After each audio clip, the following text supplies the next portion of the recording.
ہماری زندگی کا شیڈیول بدل گیا. آؤ میرے بھائی اپنے دل کی حالتوں کو بھی بدل لو, اپنے گناہوں کو نیکیوں میں بدل دو, بے نمازیوں نمازی بن جاؤ.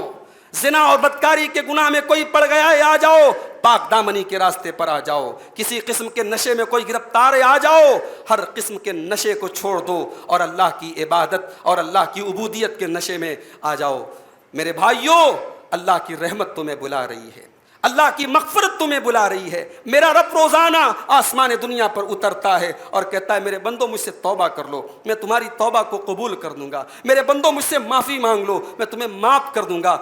اللہ کے نبی فرماتے کہ ایک رحمت ساری دنیا کے اندر جہاں پر بھی تمہیں محبت نظر آ رہی ہے, رحمت نظر آ رہی ہے, وہ اللہ کی ایک رحمت کا نتیجہ ہے. وَأَخَّرَ اللَّهُ عِنْدَهُ 99 رحمہ, اور باقی 99 رحمتوں کو اللہ تعالیٰ نے اپنے پاس روک کے رکھا ہے.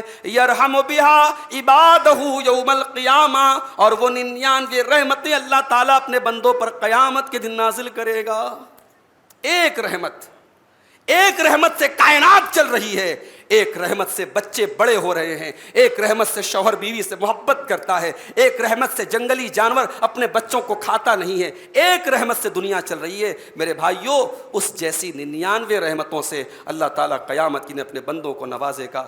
لو بلغت ذنوبک عنان السماء, اگر تیرے گناہ آسمان کے کناروں تک پہنچ جائیں, تو گناہ کر کر کے زمین کو بھر دے اور آسمان کے کناروں تک تیرے گناہ پہنچ جائیں, ثم استغفرتنی, پھر تو آ کر کے مجھ سے استغفار کر لے, پھر تو مجھ سے معافی مانگ لے, میرے آگے آنسو بہا لے, میرے آگے رو لے, میرے آگے توبہ کر لے. اے میرے بندے, اگر تیرے گناہوں سے آسمان کے کنارے بھر جائیں گے اور پھر بھی تو مجھ سے توبہ اور استغفار کرے گا, غفرت لک ولا ابالی, میں تجھے معاف کر دوں گا, میں تجھے بخش دوں گا, میں کسی کی کوئی پرواہ نہیں کروں گا.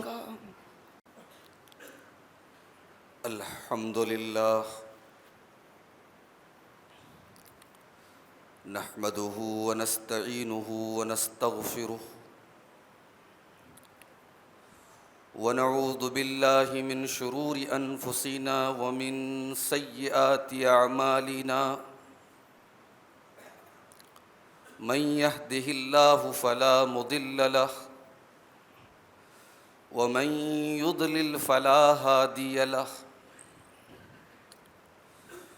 واشهد ان لا اله الا الله وحده لا شريك له, واشهد ان محمدا عبده ورسوله. يا ايها الذين آمنوا اتقوا الله حق تقاته ولا تموتن الا وانتم مسلمون. يا ايها الناس اتقوا ربكم الذي خلقكم من نفس واحدة وخلق منها زوجها وبث منهما رجالا كثيرا ونساء, واتقوا الله الذي تساءلون به والأرحام إن الله كان عليكم رقيبا. يا أيها الذين آمنوا اتقوا الله وقولوا قولا سديدا يصلح لكم أعمالكم ويغفر لكم ذنوبكم, ومن يطع الله ورسوله فقد فاز فوزا عظيما. أما بعد فإن خير الحديث كتاب الله, وخير الهدي هدي محمد صلى الله عليه وسلم, وشر الأمور محدثاتها, وكل محدثة بدعة, وكل بدعة ضلالة, وكل ضلالة في النار. أعوذ بالله من الشيطان الرجيم, بسم الله الرحمن الرحيم. نبئ عبادي أني أنا الغفور الرحيم, وأن عذابي هو العذاب الأليم. وقال تعالى في مقام آخر, انہم کانوا یسارعون فی الخیرات ویدعوننا رغبا ورہبا وکانوا لنا خاشعین۔ محترم حاضرین جمعہ، میرے بھائیوں، ہم سب اللہ تعالیٰ کے بندے ہیں اور اللہ ہمارا رب ہے، اور ہمارا رب وہ غصہ والا بھی ہے، وہ رحم والا بھی ہے۔ اس کی رحمت بھی بہت عظیم الشان ہے اور اس کا غصہ اور اس کا غضب بھی بڑا خطرناک ہے۔ قرآن کریم کی جو آیت میں نے آپ کے سامنے پڑھی ہے 14ویں پارے کی سورہ حجر کی، اس میں اللہ تعالیٰ نے 2 آیتوں میں پیرلل اپنی رحمت کا بھی ذکر کیا ہے اور اپنے غضب کا بھی ذکر کیا ہے۔ اللہ نے فرمایا نبئ عبادی انی انا الغفور الرحیم، اے نبی میرے بندوں کو بتا دیجئے کہ میں غفور الرحیم ہوں، میں بہت زیادہ معاف کرنے والا، بہت زیادہ رحم کرنے والا ہوں۔ جب اللہ تعالیٰ نے اپنی رحمت کا اعلان کیا، اپنی مغفرت کا اعلان کیا، تو اس بات کا ڈاؤٹ پیدا ہوا کہ کہیں بندے اللہ کی رحمت میں اس قدر اس کی رحمت کے امیدوار نہ ہو جائیں کہ اللہ کے عذاب سے بے خوف ہو جائیں، اللہ کے غضب سے بے خوف ہو جائیں۔ اسی لیے اللہ تعالیٰ نے جسٹ اس کے بعد کی آیت میں فرمایا وَأَنَّ عَذَابِي هُوَ الْعَذَابُ الْأَلِيمُ، میرے بندو میں غفور الرحیم بھی ہوں، میں معاف کرنے والا بھی ہوں، میں رحم کرنے والا بھی ہوں، لیکن میرا عذاب بھی بہت دردناک ہے۔ کیوں اللہ تعالیٰ نے اپنی رحمت کے ساتھ اپنے عذاب کا ذکر کیوں کیا؟ کیونکہ اللہ کی بندگی ان دونوں کا نام ہے۔ نہ تو انسان صرف اللہ کی رحمت کی امید رکھے اور اللہ کے عذاب سے بے خوف ہو جائے، نہ تو یہ مناسب ہے، اور نہ انسان اللہ کے غضب سے، اس کے عذاب سے، اس کی سزا سے اتنا ڈرے اور اتنا مایوس ہو جائے کہ اللہ کی رحمت کی امید لگانا چھوڑ دے، یہ بھی غلط ہے۔ اللہ کی بندگی، اللہ کی عبودیت سکے کے 2 پہلو ہیں۔ سکے کے ایک طرف اللہ کی رحمت ہے اور دوسری طرف اللہ کا غضب ہے۔ اللہ کے نیک بندے اللہ کی رحمت کی امید بھی رکھتے ہیں اور اللہ کے غضب سے ڈرا بھی کرتے ہیں۔ قرآن کریم کے 17ویں پارے میں ایک سورت ہے، سورۃ الانبیاء۔ کبھی موقع ملے تو سورہ انبیاء کی تلاوت کیجیے گا، اس کا نام ہی اللہ نے رکھا سورہ انبیاء۔ اس پوری سورت میں اللہ نے نبیوں کے واقعات بیان کیے، ابراہیم علیہ السلام کا واقعہ، نوح علیہ السلام کا واقعہ، زکریا علیہ السلام کا واقعہ، ایوب علیہ السلام کا واقعہ، داؤد اور سلیمان علیہ السلام کا واقعہ، اللہ نے مختلف نبیوں کے واقعات بیان کیے۔ اللہ نے ان سارے نبیوں کے واقعات بیان کرنے کے بعد ایک آیت میں ان سارے نبیوں کی زندگی کا خلاصہ بیان کر دیا۔ کون سی ایسی چیز تھی جو ان سارے نبیوں میں کامن تھی، جو ابراہیم کے اندر بھی تھی، جو موسیٰ کے اندر بھی تھی، جو ایوب کے اندر بھی تھی، جو زکریا کے اندر بھی تھی؟ کون سی چیز کامن تھی؟ اللہ نے فرمایا انہم کانوا یسارعون فی الخیرات، ہمارے یہ سارے انبیاء، ہمارے یہ سارے پیغمبر نیکی کے کاموں میں بڑھ چڑھ کر کے حصہ لیتے تھے، یہ نیکی کے کاموں میں کبھی پیچھے نہیں رہتے تھے، یہ پہلی سب میں رہنے والے لوگ تھے، یہ نیکی کے کاموں میں سب سے آگے رہنے والے لوگ تھے۔ وَيَدْعُونَنَا رَغَبًا وَرَهَبًا، اور ہمارے یہ نبی اور ہمارے یہ پیغمبر ہم سے جب دعائیں کیا کرتے تھے، ہم سے جب مانگا کرتے تھے تو رغباً و رہبا، یہ ہم سے امید بھی رکھا کرتے تھے اور ہم سے ڈرا بھی کرتے تھے۔ ہماری رحمت کی امید بھی ان کے دل میں ہوا کرتی تھی اور ہمارے عذاب کا ڈر بھی ان کے دل میں ہوا کرتا تھا۔ یہ امید والے بھی تھے اور خوف والے بھی تھے۔ وَكَانُوا لَنَا خَاشِعِينَ، اور ہمارے یہ سارے انبیاء اور رسول ہمارے سامنے عاجزی کرنے والے، جھک جانے والے تھے، ان کے اندر کوئی تکبر، کوئی گھمنڈ نہیں تھا۔ یہ 3 چیزیں ہیں جو اللہ کے نبیوں کا کیریکٹر ہے۔ اللہ کے پیغمبروں کی صفت ہے۔ پہلی چیز نیکی کے کام میں آگے آگے رہنا، دوسری چیز اللہ سے ڈرنا بھی اور اللہ سے امید بھی رکھنا، اور تیسری چیز اللہ کے سامنے عاجزی اختیار کرنا۔ میرے بھائیوں، آج ہمارا مسئلہ یہ ہے کہ یا تو ہم اللہ کی رحمت سے اتنے بے خبر ہو جاتے ہیں کہ ہم امید ہی رکھنا چھوڑ دیتے ہیں کہ ارے ہماری توبہ تو قبول ہونی ہی نہیں ہے، گناہوں کے دلدل سے تو ہمیں نکلنا ہی نہیں ہے۔ کیوں ایسا سوچتے ہو بھائی؟ اگر اللہ تبارک و تعالیٰ کی عبادت کے دو پہلو ہیں، رحمت اور غضب دونوں، تو میری بات نوٹ کر لو، اللہ کی رحمت 90% ہے اور اللہ کا غضب 10% ہے۔ میں ابھی دلیل بھی دوں گا آپ کو، یہ اللہ کا اعلان ہے۔ جب اللہ تعالیٰ نے ساری کائنات کو پیدا کیا تو جانتے ہو اللہ نے ایک کتاب لکھی، اور اس کتاب میں اللہ نے اپنے اوپر ایک چیز فرض کر دی۔ اللہ کے اوپر کوئی دوسرا اللہ کے اوپر کوئی چیز فرض نہیں کر سکتا، اللہ خود علی کل شیء قدیر ہے۔ اللہ نے اپنی ذات پر ایک چیز فرض کر لی۔ کیا فرض کر لیا اللہ نے اپنی اس کتاب میں لکھا، ان رحمتی تغلب غضبی، میری رحمت ہمیشہ میرے غضب پر غالب رہے گی۔ مجھے غصہ بھی آئے گا، میں رحم بھی کروں گا، مگر میری رحمت ہمیشہ حاوی رہے گی، میری رحمت ہمیشہ اوپر رہے گی، میری رحمت میرے غضب کے اوپر ہمیشہ غالب رہے گی۔ یہ اللہ نے اپنی کتاب میں اپنے عرش کے پاس لکھ کر کے رکھا ہے۔ اور ذرا آپ کائنات پہ نظر اٹھا کے دیکھیں، کائنات کا ہر انسان اللہ کی رحمت کی وجہ سے جی رہا ہے۔ کبھی غور کریں میرے بھائیوں، آپ اس محلے میں رہتے ہیں، اس محلے میں بہت سارے ایسے لوگ ہوں گے جن سے آپ کی بنتی نہیں ہوگی، جو آپ کے مخالف ہوں گے، آپ کے خلاف ہوں گے، آپ بڑے رحم دل ہیں، مگر انسان کی ساری رحم دلی اپنے دشمن، اپنے مخالف، خاص طور سے اس انسان کے لیے جو ہمیں گالی دے، جو ہمیں بے عزت کرے، ہماری ساری رحم دلی ختم ہو جاتی ہے۔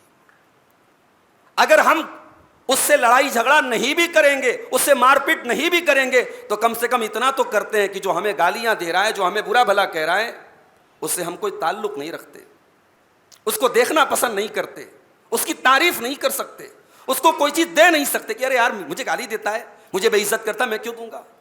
یہ ہمارا حال ہے، یہ ہم سب کا حال ہے۔ اب ذرا غور کرو میرے بھائی، اسی زمین پر اور اسی آسمان کے نیچے ایک دو نہیں، کروڑوں ایسے لوگ ہیں جو 24 گھنٹے اللہ کے ساتھ شرک کرتے ہیں، اللہ کے لیے اولاد قرار دیتے ہیں۔ کوئی عیسیٰ کو اللہ کا بیٹا کہتا ہے، کوئی عزیر کو اللہ کا بیٹا کہتا ہے، کوئی پتھر کے بتوں کے آگے سجدہ کرتا ہے، کوئی گائے کو دیکھ کر کے ہاتھ جوڑتا ہے، کوئی شرمگاہ کی پوجا کرتا ہے، کوئی گائے کے پیشاب کو پیتا ہے۔ اللہ کی دھرتی پر رہ کر، اللہ کے آسمان کے نیچے، اللہ کی آکسیجن میں سانسیں لے کر، اللہ کا دیا رزق کھا کر اللہ کے ساتھ شرک ہوتا ہے، اللہ کی سرزمین پر رہ کر کے زنا ہوتا ہے، اللہ پھر بھی ان کو زندگی دے رہا ہے، اللہ پھر بھی ان کو روزی دے رہا ہے، اللہ پھر بھی ان کو جلا رہا ہے۔ کیا اللہ کی رحمت نہیں ہے یہ اللہ کی رحمت ہے میرے بھائی۔ اسی لیے اللہ قرآن میں کہتا ہے وَرَحْمَتِي وَسِعَتْ كُلَّ شَيْءٍ، میری رحمت تمام چیزوں کو گھیرے ہوئے ہے، کائنات کی کوئی چیز ایسی نہیں ہے جو میری رحمت سے محروم ہو، سب چیزوں کے اوپر میری رحمت ہے، ہر چیز کو میری رحمت گھیرے ہوئے ہے۔ لیکن کل قیامت کے دن میری رحمت سب کو ملنے والی نہیں ہے۔ فَسَأَكْتُبُهَا لِلَّذِينَ يَتَّقُونَ وَيُؤْتُونَ الزَّكَاةَ، کل قیامت کے دن میری رحمت صرف انہی لوگوں کو ملے گی جو اللہ سے ڈرنے والے ہوں گے، جو زکوٰۃ دینے والے ہوں گے، وَالَّذِينَ هُمْ بِآيَاتِنَا يُؤْمِنُونَ، اور جو ہماری آیتوں کے اوپر ایمان رکھیں گے۔ اللہ کی رحمت ہر چیز کو گھیرے ہوئے ہے۔ وہ اللہ اس قدر رحم والا ہے میرے بھائی کہ اگر یہ گنہگار انسان ہے، اگر وہ یہ سوچتا ہے کہ میں بہت گنہگار ہوں، میں نے بہت گناہ کیے ہیں، اللہ میری مغفرت نہیں کرے گا، اللہ اعلان کرتا تو توبہ تو کر، تو معافی تو مانگ، تو مجھ سے امید تو لگا۔ حدیث قدسی ہے، ترمذی کی صحیح روایت ہے، اللہ کے پیارے نبی صلی اللہ علیہ وسلم فرماتے ہیں کہ اللہ تعالیٰ کہتا ہے یبن آدم، اے آدم کے بیٹے، انک ما دعوتنی ورجوتنی، تو جب تک مجھ سے دعا کرتا رہے گا، تو جب تک مجھ سے امید لگاتا رہے گا، غفرت لک علی ما کان فیک ولا ابالی، تو جتنا بھی بڑا گنہگار ہے میں تجھے معاف کر دوں گا۔ یبن آدم، اے آدم کے بیٹے، لو بلغت ذنوبک عنان السماء، اگر تیرے گناہ آسمان کے کناروں تک پہنچ جائیں، تو گناہ کر کر کے زمین کو بھر دے اور آسمان کے کناروں تک تیرے گناہ پہنچ جائیں، ثم استغفرتنی، پھر تو آ کر کے مجھ سے استغفار کر لے، پھر تو مجھ سے معافی مانگ لے، میرے آگے آنسو بہا لے، میرے آگے رو لے، میرے آگے توبہ کر لے، اے میرے بندے اگر تیرے گناہوں سے آسمان کے کنارے بھر جائیں گے اور پھر بھی تو مجھ سے توبہ اور استغفار کرے گا، غفرت لک ولا ابالی، میں تجھے معاف کر دوں گا، میں تجھے بخش دوں گا، میں کسی کی کوئی پرواہ نہیں کروں گا۔ یہ اس اللہ کی شان ہے۔ اسی لیے اللہ کے نبی کہتے ہیں کہ اللہ کے بارے میں کوئی قسم کھا کر یہ نہ کہے اللہ فلاں کو نہیں بخشے گا، خبردار کبھی اللہ کے بارے میں ایسی بات مت کرنا کہ اللہ فلاں کو نہیں بخشے گا۔ اللہ کے نبی کہتے ہیں کہ ایک انسان نے کہہ دیا اللہ کی قسم واللہ لا یغفر اللہ لفلان، اللہ کی قسم اللہ فلاں کو معاف نہیں کرے گا۔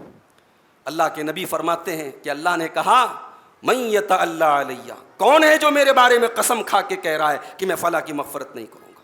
جاؤ، میں نے فلاں کو معاف کر دیا اور تو نے میرے بارے میں برا گمان رکھا، میرے بارے میں غلط گمان رکھا، میں نے تیرے سارے عمل برباد کر دیے، تیری ساری نیکیاں برباد کر دی۔ اللہ کے بارے میں ایک بدگمانی ہمارے سارے عمل کو برباد کر سکتی ہے۔ میرے بھائی، اس اللہ کی رحمت کا احساس کرو۔ طبرانی کی صحیح روایت ہے، اللہ کے نبی کے پاس ایک بوڑھا انسان آتا ہے، اتنا بوڑھا ہو چکا ہے، اتنا بوڑھا کہ حدیث کے الفاظ ہیں کہ اس کے آنکھوں کی بھویں اس قدر سفید ہو گئی ہیں کہ نظر ہی نہیں آ رہی، اس کی آنکھ نظر نہیں آ رہی، اس کی آنکھوں، اس کی بھووں کے بال اس قدر سفید ہو چکے ہیں۔ وہ لاٹھی پر ٹیک لگا کر کے لاٹھی کے سہارے اللہ کے نبی کے پاس آتا ہے، کہتا ہے اللہ کے نبی، ایک انسان بہت بڑا گنہگار ہے، اس نے بہت سارے گناہ کیے، بہت سارے گناہ کیے، اتنے گناہ کیے، ما ترک حاجتن ولا داجتن الا اتاہا، اس کو جب بھی گناہ کا کوئی موقع ملا اس نے گناہ کیا ہے۔ اے اللہ کے نبی، وہ اتنا بڑا گنہگار ہے، اتنا بڑا گنہگار ہے، لو قسمت خطیئتہ بین اہل الارض، اگر اس کے گناہوں کو سارے زمین والوں کے درمیان بانٹ دیے جائیں، سارے زمین والوں کو اس کے گناہ ہلاک کر ڈالیں گے، اتنے بڑے بڑے گناہ اس نے کیے ہیں۔ اے اللہ کے نبی، الہ من توبہ، کیا اس کی توبہ قبول ہوگی؟ بوڑھا ہو چکا ہے، ساری عمر اس نے گناہوں میں گزاری، اپنے ہی بارے میں پوچھ رہا ہے کہ اے اللہ کے نبی، کیا میری توبہ قبول ہوگی؟ نبی اکرم نے فرمایا حل اسلمت، کیا تو مسلمان ہو چکا ہے؟ اس نے کہا اشہد ان لا الہ الا اللہ وانک رسول اللہ، اے اللہ کے نبی میں مسلمان ہو چکا ہوں، میں گواہی دیتا ہوں کہ آپ اللہ کے رسول ہیں، میں گواہی دیتا ہوں کہ اللہ کے سوا کوئی عبادت کے لائق نہیں ہے۔ آپ نے فرمایا، کان کھول کر کے سن لو، آپ نے فرمایا تفعل الخیرات وتترک السیئات، ایک کام کرو، تم نیکی کے کام کرنا شروع کر دو اور تم گناہوں کو چھوڑ دو، اللہ تبارک و تعالیٰ تمہارے سارے گناہوں کو نیکیوں میں بدل دے گا۔ تفعل الخیرات وتترک السیئات، تم اللہ تعالیٰ کی نیکی کے کام کرنے شروع کر دو اور گناہوں کے کام چھوڑ دو، تمہارے گناہوں کو اللہ تعالیٰ نیکیوں میں بدل دے گا۔ وہ بوڑھا انسان کہتا ہے اے اللہ کے نبی، کیا کہہ رہے ہیں آپ؟ وغدراتی وفجراتی، اے اللہ کے نبی، میں نے بہت اللہ تعالیٰ کے ساتھ بے وفائی کی ہے، میں نے بہت غداری کی ہے، میں نے کئی مرتبہ اللہ سے وعدہ کر کے وعدہ توڑا ہے، اے اللہ کے نبی، میں نے بہت سارے فسق و فجور کے کام کیے ہیں، میں نے بہت سارے گناہوں کے کام کیے ہیں، کیا اللہ تعالیٰ میرے ان سارے گناہوں کو معاف کر دے گا؟ آپ نے فرمایا وغدراتی کا وفجراتی کا، ہاں اے میرے صحابی، اللہ تعالیٰ تیرے سارے گناہوں کو معاف کر دے گا۔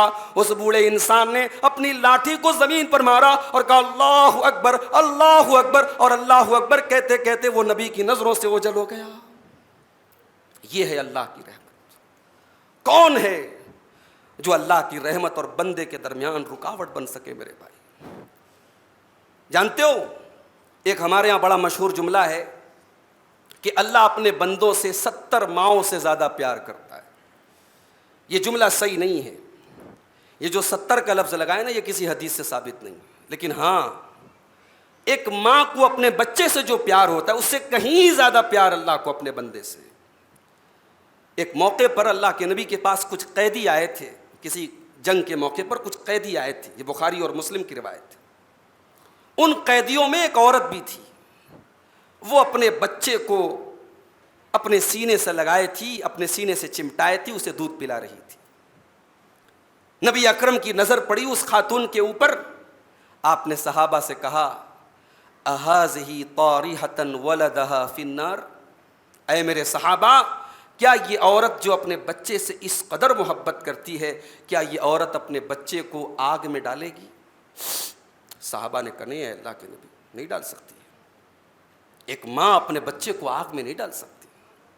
آپ نے فرمایا للہ ارحم بعبادہ من ہذہ, اس عورت کے مقابلے میں اللہ تعالیٰ اپنے بندوں پر کہیں زیادہ مہربان ہے. اس سے کہیں زیادہ اللہ تعالیٰ رحم کرنے والا ہے اپنے بندوں کے اوپر. جب یہ ماں اپنے بچے کو جہنم کی آگ میں نہیں ڈالے گی تو اللہ تعالیٰ بلا وجہ اپنے بندوں کو جہنم کی آگ میں کیوں ڈالے گا؟ جہاں تک گنجائش ہے اللہ جہنم کی آگ سے بچائے گا. سوال یہ ہے کہ ہم بھی تو اپنے آپ کو جنت میں لے جانے والا عمل کریں. ایک اور حدیث دیکھیے, اللہ تبارک و تعالیٰ کی رحمت کے بارے میں یہ حدیث تو ہمیں یاد ہونی چاہیے. بخاری اور مسلم کی روایت ہے, اللہ کے نبی فرماتے ہیں اِنَّ لِلَّهِ مِئَةَ رحمہ, اللہ تبارک و تعالیٰ کی 100 رحمتیں ہیں. انزل منہا رحمتاً واحدہ, ان 100 رحمتوں میں سے اللہ تعالیٰ نے ایک رحمت دنیا میں اتاری ہے, اور اس ایک رحمت کا نتیجہ ہے اللہ کے نبی فرماتے ہیں بین الجن والانس والبہائم والحوام, میں انسانوں کو بھی وہی رحمت ملی ہے, جنات کو بھی وہی رحمت ملی ہے, درندوں کو بھی وہی رحمت ملی ہے, کیڑے مکوڑوں کو بھی وہی رحمت ملی ہے. فَبِهَا يَتَعَاطَفُونَ وَبِهَا يَتَرَاحَمُونَ وَبِهَا تَعْطِفُ الْوَلَدُ عَلَى والد والا ولدہا. اللہ کے نبی فرماتے ہیں کہ تمام انسان اور جانور اسی ایک رحمت کی وجہ سے ایک دوسرے پر رحم کرتے ہیں. ماں اگر بچے پر رحم کرتی ہے اس ایک رحمت کی وجہ سے, باپ اگر بچے پر مہربان ہے اس ایک رحمت کی وجہ سے. اور بخاری کے ایک روایت میں یہ الفاظ ہیں کہ گھوڑا جو بڑا ہی تیز رفتار جانور ہے, گھوڑا اپنے پیروں کے نیچے اپنے بچے کے رہنے کے باوجود اپنے پیروں سے اپنے بچے کو کبھی کچلتا نہیں ہے, اپنے پیروں سے اپنے بچے کو بچا لیتا ہے. یہ اسی ایک رحمت کا نتیجہ ہے. اللہ کے نبی فرماتے ہیں کہ ایک رحمت ساری دنیا کے اندر جہاں پر بھی تمہیں محبت نظر آ رہی ہے, رحمت نظر آ رہی ہے, وہ اللہ کی ایک رحمت کا نتیجہ ہے. وَأَكْخَرَ اللَّهُ عِنْدَهُ 99 رحمہ, اور باقی 99 رحمتوں کو اللہ تعالیٰ نے اپنے پاس روک کے رکھا ہے. یرحم بها عبادہ یوم القیامہ, اور وہ 99 رحمتیں اللہ تعالیٰ اپنے بندوں پر قیامت کے دن نازل کرے گا. ایک رحمت, ایک رحمت سے کائنات چل رہی ہے, ایک رحمت سے بچے بڑے ہو رہے ہیں, ایک رحمت سے شوہر بیوی سے محبت کرتا ہے, ایک رحمت سے جنگلی جانور اپنے بچوں کو کھاتا نہیں ہے, ایک رحمت سے دنیا چل رہی ہے. میرے بھائیوں, اس جیسی 99 رحمتوں سے اللہ تعالیٰ قیامت کی نے اپنے بندوں کو نوازے گا. اللہ وہ رحمتیں ہم کو بھی عطا کر دے. یہ ہے اللہ کی رحمت. ہمیشہ اللہ کے عذاب کا ڈر اور اللہ کی رحمت کی امید, یہ دونوں ہمارے دل میں ہونا چاہیے میرے بھائی. کبھی اللہ کی رحمت سے مایوس نہیں ہونا چاہیے. اللہ کے نبی ایک مرتبہ ایک صحابی, ایک نوجوان صحابی, آخری ٹائم ہے, انتقال کا ٹائم ہے. حضرت انس بن مالک کہتے ہیں ایک نوجوان کا آخری ٹائم ہے, اللہ کے نبی اس کی عیادت کے لیے جاتے ہیں, اس کو دیکھنے کے لیے جاتے ہیں. جب اللہ کے نبی اس نوجوان کے پاس پہنچتے ہیں تو کہتے ہیں کیف تجدک, تو اپنے آپ کو کس حال میں پاتا ہے, تیرا کیا حال ہے, تو اپنے دل میں کیا محسوس کر رہا ہے؟ نوجوان کہتا ہے یا رسول اللہ, یا رسول اللہ ارجو اللہ و اخاف ذنوبی, اے اللہ کے رسول مجھے اللہ سے امید بھی ہے اور اپنے گناہوں سے ڈرتا بھی ہوں. جو خطائیں کی ہیں, جو گناہ کیے ہیں ان کا ڈر بھی ہے اور اللہ کی رحمت کی امید بھی ہے. اللہ کے پیارے نبی نے فرمایا لا یجتمیان فی قلب عبد فی مثل ھذا الموت الا آتاہ اللہ ما یرجو. یہ دونوں چیزیں جب کسی بندے کے دل میں اکٹھا ہو جائیں، اللہ کی رحمت کی امید اس کے دل میں پیدا ہو جائے، اللہ کے عذاب کا ڈر اس کے دل میں پیدا ہو جائے، یہ دونوں چیزیں اگر اس موقع پر اکٹھا ہو جائیں، اللہ کے نبی فرماتے ہیں اللہ تعالیٰ وہ چیز اس کو دے دے گا جس کی وہ امید لگاتا ہے، اور جس چیز سے وہ ڈرتا ہے اللہ اس سے بچا لے گا. اگر یہ دونوں چیزیں تمہارے دل میں پیدا ہو گئیں تو تمہیں اللہ کی رحمت مل جائے گی اور اللہ اپنے عذاب سے تمہیں بچا لے گا، کیونکہ تمہیں اللہ کی رحمت کی امید بھی تھی اور اللہ کے عذاب کا ڈر بھی تھا. شیطان کبھی کبھی ہمارے دل میں یہ بھی ڈال دیتا ہے کہ ہم نے تو اعتکاف کیا تھا، ہم نے تو زکوٰۃ پوری نکالی تھی، ہم نے تو صدقہ فطر ادا کیا تھا، ہم نے پورے رمضان تراویح کی نماز پڑھی تھی، ہم نے پورے 30-29 روزے رکھے تھے، ہم نے تو بڑی نیکیوں کے پہاڑ کھڑے کر دیے ہیں، اب انشاءاللہ ہمیں جنت میں لے جانے سے کوئی چیز نہیں روک سکتی. یاد رکھو میرے بھائیوں، جنت میں آپ کی تراویح آپ کو لے کے نہیں جائے گی، میں پورے یقین کے ساتھ کہتا ہوں. جنت میں آپ کی تلاوت آپ کو لے کے نہیں جائے گی، جنت میں آپ کا اعتکاف آپ کو لے کے نہیں جائے گا، جنت میں آپ کی زکوٰۃ اور آپ کا صدقہ خیرات لے کے نہیں جائے گا. اگر آپ جنت میں جائیں گے تو رب کی رحمت کی وجہ سے جائیں گے. اللہ جب تک رحمت نہیں کرے گا، اللہ جب تک کرم نہیں کرے گا، ہم اور آپ اپنی نیکیوں کی بدولت جنت میں نہیں جا سکتے. اللہ کے نبی فرماتے، بخاری اور مسلم کی روایت ہے، ما منکم من احد یدخلہ عملہ الجنہ، تم میں سے کوئی انسان ایسا نہیں ہے جس کا عمل اس کو جنت میں لے کے چلا جائے. کوئی ایسا نہیں ہے جس کا عمل اس کو جنت میں لے کے چلا جائے. صحابہ نے پوچھا اے اللہ کے نبی ولا انت یا رسول اللہ، اے اللہ کے نبی کیا آپ بھی نہیں، کیا آپ کا عمل بھی آپ کو جنت میں لے کے نہیں جا سکتا؟ آپ نے فرمایا ولا انا، میرا عمل بھی مجھ کو جنت میں نہیں لے کے جا سکتا، الا ان یتغمدنی اللہ برحمت منہ، جب تک اللہ تعالیٰ اپنی رحمتوں سے ڈھانپ نہ لے، جب تک اللہ تعالیٰ اپنا رحم نہ فرمائے، اپنی رحمتیں میرے اوپر نازل نہ فرمائے، تب تک میں بھی جنت میں نہیں جا سکتا. اللہ کی رحمت کے بغیر ہم جنت میں نہیں جا سکتے میرے بھائی. یہ اللہ کی رحمت ہی تو تھی کہ آدم اور حوا نے غلطی کی، خطا کی.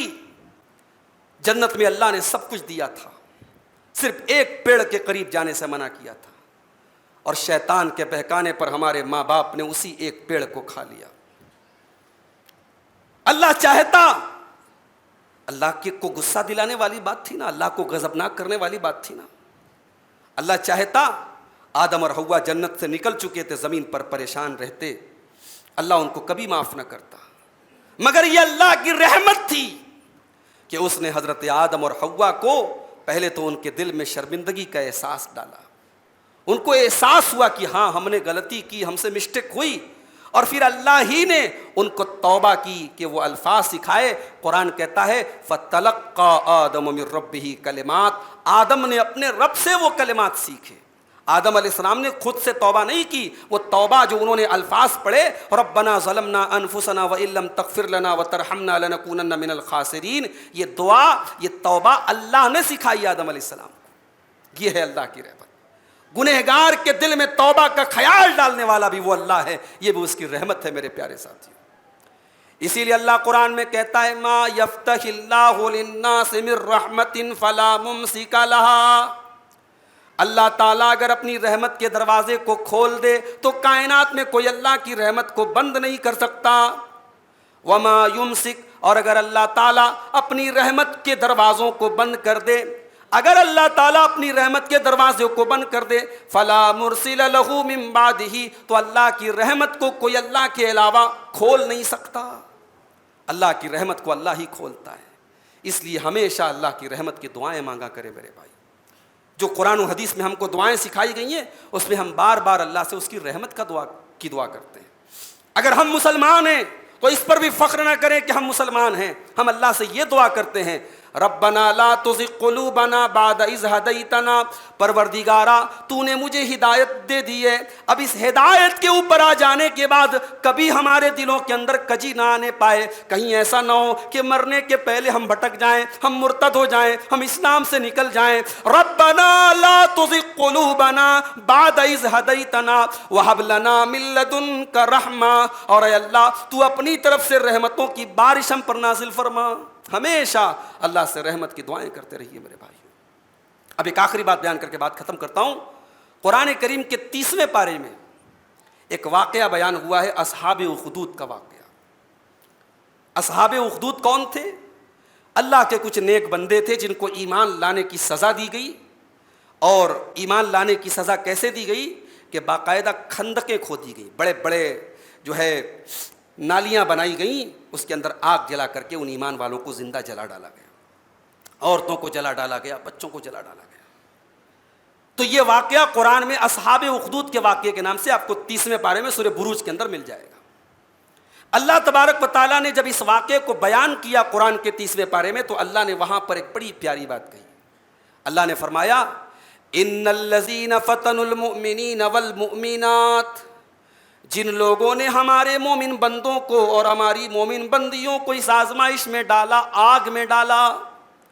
ان الذین فتنوا المؤمنین والمؤمنات، جن لوگوں نے ہمارے مومن بندوں کو اور ہماری مومن بندیوں کو آگ میں ڈال کر کے ان کو آزمائش میں ڈالا، ثم لم یتوبوا، اور پھر توبہ نہیں کی، فرمایا فَلَهُمْ عَذَابُ جَهَنَّمَ وَلَهُمْ عَذَابُ الْحَرِيقِ، ان کو جہنم کا عذاب دیا جائے گا، ان کو آگ میں جلایا جائے گا۔ یہ اللہ نے ان لوگوں کا انجام بیان کیا جنہوں نے ایمان والوں کو آگ میں جلایا۔ مگر آپ غور کریں، اللہ کے نیک بندوں کو آگ میں جلانے والوں کا بھی جب اللہ نے ذکر کیا تو توبہ کا بھی ذکر کیا۔ اللہ نے کہا کہ جنہوں نے ہمارے مومن بندوں اور بندیوں کو جلایا، ان کو فتنے میں ڈالا، ثم لم یتوبوا، اور پھر توبہ نہیں کیا، ان کو ہم جہنم میں ڈالیں گے۔ یعنی ہمارے ولیوں کو جلانے کے بعد، ہمارے مومن بندوں کو جلانے کے بعد، بچوں اور عورتوں کو جلانے کے بعد بھی اگر وہ توبہ کر لیتے تو ہم معاف کر دیتے۔ امام حسن بصری رحمۃ اللہ علیہ جب اس آیت کو پڑھتے تھے تو رونے لگتے تھے اور کہتے تھے دیکھو اس اللہ کا کرم، اس اللہ کا جود و سخا دیکھو، اس کا کرم دیکھو، قتلوا اولیاءہ، کہ انہوں نے اللہ کے ولیوں کو قتل کیا تھا اور اللہ ان کو توبہ کی دعوت دے رہا ہے۔ اللہ یہ نہیں کہہ رہا ہے کہ تم نے بہت بڑا گناہ کر دیا، ہم تو تمہیں ہر حال میں جہنم میں ڈالیں گے۔ اللہ کہہ رہا ہے توبہ کر لیتے تو ہم معاف کر دیتے، چونکہ تم نے توبہ نہیں کیا تو تم نے بہت بڑا گناہ کیا، ہمارے ولیوں کو تم نے جلایا ہے، ہمارے مومن بندوں کو جلایا ہے، ہم تم کو جہنم کی آگ میں ڈالیں گے۔ تو میرے بھائیوں، اللہ تبارک و تعالیٰ بار بار قرآن میں ہمیں اور آپ کو توبہ کی دعوت دیتا ہے۔ آئیے، رمضان کا مہینہ ہے، اس سے بیسٹ اپارچونٹی نہیں ہو سکتی، اس سے بہترین موقع نہیں ہو سکتا اپنے آپ کو چینج کرنے کا۔ ہمارے کھانے کے اوقات بدل گئے، ہمارے سونے کے اوقات بدل گئے، ہماری زندگی کا شیڈیول بدل گیا۔ آؤ میرے بھائی، اپنے دل کی حالتوں کو بھی بدل لو، اپنے گناہوں کو نیکیوں میں بدل دو، بے نمازیوں نمازی بن جاؤ، زنا اور بدکاری کے گناہ میں کوئی پڑ گیا ہے آ جاؤ، پاک دامنی کے راستے پر آ جاؤ، کسی قسم کے نشے میں کوئی گرفتار ہے آ جاؤ، ہر قسم کے نشے کو چھوڑ دو اور اللہ کی عبادت اور اللہ کی عبودیت کے نشے میں آ جاؤ۔ میرے بھائیوں، اللہ کی رحمت تمہیں بلا رہی ہے، اللہ کی مغفرت تمہیں بلا رہی ہے۔ میرا رب روزانہ آسمان دنیا پر اترتا ہے اور کہتا ہے میرے بندوں مجھ سے توبہ کر لو، میں تمہاری توبہ کو قبول کر دوں گا، میرے بندوں مجھ سے معافی مانگ لو، میں تمہیں معاف کر دوں گا۔ اور رمضان کے مقدس مہینے میں تو ہر رات اللہ اپنے کچھ بندوں کو الگ کر دیتا ہے کہ اب ان بندوں کو میں جہنم میں نہیں ڈالوں گا۔ آئیے ہم اور آپ بھی ان بندوں میں شامل ہو جائیں، اللہ سے دعا کرے اللہ ان خصوصی بندوں میں ہم سب کو شامل فرما دے، اللہ اپنی رحمتوں سے ہم سب کو ڈھانپ لے۔ اے اللہ، ہم بہت خطا کار ہیں، ہم بہت گنہگار ہیں، تیری رحمتوں نے ہم کو دھوکے میں ڈال دیا ہے۔ اے اللہ، ہم گناہ کر کر کے تھک چکے ہیں اور ہم تیری رحمتوں کے دھوکے میں جی رہے ہیں۔ پروردگار، اب تیری رحمت تیرے غضب پر حاوی ہے، تو نے اپنی کتاب میں لکھ کے رکھا ہے تیری رحمت تیرے غضب پر حاوی ہے۔ پروردگار، تو اپنے غضب سے بچا لے اور اپنی رحمتوں سے ہمیں ڈھانپ لے۔ اے اللہ، ہمیں اس بات کا کوئی غرور نہیں ہے کہ ہم نے بڑی نیکیاں کر لی ہیں، ہمیں اپنی نیکیوں کی اوقات پتہ ہے، ہمیں اپنی نیکیوں کی حیثیت پتہ ہے. ہماری ٹوٹی پھوٹی یہ تراویح, ہمارے یہ کمزور سے روزے, ہماری یہ بغیر دل لگائی گئی تلاوتیں, اے اللہ یہ اس لائق نہیں ہے کہ تیری بارگاہ میں قبول ہو جائیں پروردگار. لیکن تو چھوٹے سے عمل پر بڑا سا بدلہ دینے والا ہے. اے اللہ تیری صفت ہے, تو شکور ہے, تو غفور ہے, تو نیکیوں کی بڑی قدر کرنے والا ہے, تو چھوٹی چھوٹی نیکیوں پر بڑا بڑا بدلہ دینے والا ہے. پروردگار ہماری ان حقیر سے نیکیوں کو قبول فرما لے. پروردگار اس مغفرت کے مہینے میں اپنے مغفرت کے پروانوں سے ہمیں بھی تو نواز دے. اے اللہ ہمارے دلوں میں اپنی محبت پیدا فرما دے, اپنی رحمت کی امید ہمارے دلوں میں پیدا فرما دے, اپنے غضب کا, اپنی سزا کا ڈر ہمارے دلوں میں پیدا فرما دے. اے اللہ ہم نے تیری کتاب کو چھوڑ دیا, ہم تیری کتاب سے دور ہو گئے, تیرے قرآن سے دور ہو گئے. اے اللہ اس ایک مہینے میں ہم نے کچھ قرآن سے تعلق جوڑا ہے. پروردگار ہمیں تو قرآن پر چلنے والا بنا دے, قرآن سے تعلق جوڑنے والا بنا دے. اے اللہ مال کی محبت میں اس قدر گرفتار تھے, ہم نے حرام جگہوں پر بڑے مال خرچ کیے ہیں. اے اللہ اب باقی کی زندگی میں توفیق دے کہ اس مال کو تیری راہ میں خرچ کریں, تیری رضا کے راستوں میں خرچ کریں. اے اللہ اس دل سے تو حرص و ہوس کو نکال دے, اس دل سے دنیا کی محبت کو نکال دے. اللہ ہمارے بیوی بچوں کو ہماری آنکھوں کی ٹھنڈک بنا دے. اللہ ہمیں اپنے والدین کی خدمت کی توفیق عطا فرما. اے اللہ جن کے والدین دنیا سے جا چکے ہیں پروردگار تو ان کی مغفرت فرما. اے اللہ جو بیمار ہیں ان کو شفائے کامل عاجل عطا فرما, جو روزی روٹی سے پریشان ہیں پروردگار ان کے کاروبار میں برکت نصیب فرما. رب العالمین جو تیرے دین سے دور ہیں, تیری راہ سے دور ہے, اے اللہ جو شرک میں لت پت ہیں, جو بدعات میں لت پت ہیں, اے اللہ تو ان کو بھی ہدایت عطا فرما, ان کو سیدھے راستے پر آنے کی توفیق عطا فرما. اے اللہ ظالموں کو ظلم سے باز آنے کی توفیق دے. اے اللہ مظلوموں کی مدد فرما. اے اللہ اس رمضان کے مہینے میں جن کے گھر گرا دیے گئے, جن کے بچوں کو مار دیا گیا, جن کے اوپر ظلم ڈھائے گئے, پروردگار ان مجبوروں, ان بے کسوں کی آہوں کو کوئی سننے والا نہیں ہے, ان کی آنسوؤں کو کوئی دیکھنے والا نہیں ہے. اے اللہ کائنات میں گرنے والے پیڑ کے پتوں سے تو واقف ہے. اے اللہ ان مظلوموں کے آنسوؤں کی لاج رکھ لے. اے اللہ مظلوموں کی مدد فرما اور ظالموں کو ان کے انجام تک پہنچا. اے اللہ جب تک تو دنیا میں زندہ رکھ, اسلام پر زندہ رکھ, اور ہم سب کا خاتمہ ایمان پر ہو. آمین. وآخر دعوانا الحمدللہ رب العالمین.